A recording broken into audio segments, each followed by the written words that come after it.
Isang sanggol ang nangangailangan ng liver transplant. Ang mga gamot kasi na iniinom niya, hindi na raw tumatalab. Para bigyan ng mukha ang balita, Mobile Journal, Yeda Pascual. Nananawagan ngayon ang pamilya ng isang sanggol sa Isabela ng agarang liver transplant para patuloy pa siyang mabuhay.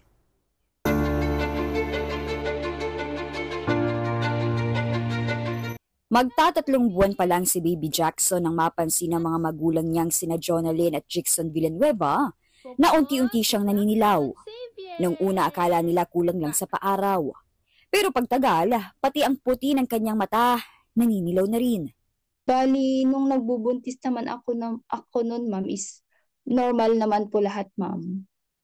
Tapos nung pinanganak ko naman po siya is normal din naman lahat po. Tapos yung sa born screening niya po is normal din naman lahat po. Ang diagnosis kay Baby Jackson ay Progressive Familial Intrahepatic Cholestasis o PFIC, isang bihira at namamanang sakit sa atay.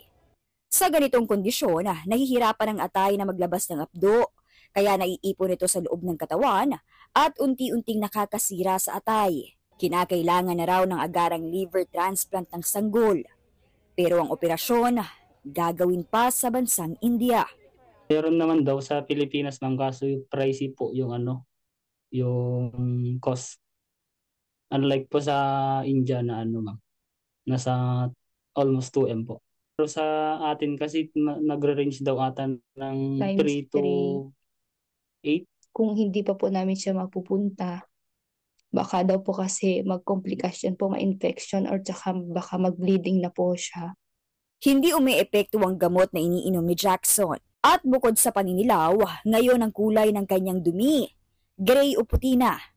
Palatandaan daw ng matinding problema sa atay.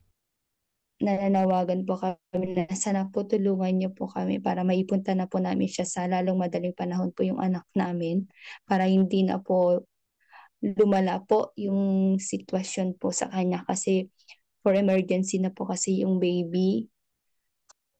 Ako po si Mobile Journal Yeda Pascual, nagpapaalala na ang bawat may karamdaman ay kailangan din ng kalinga.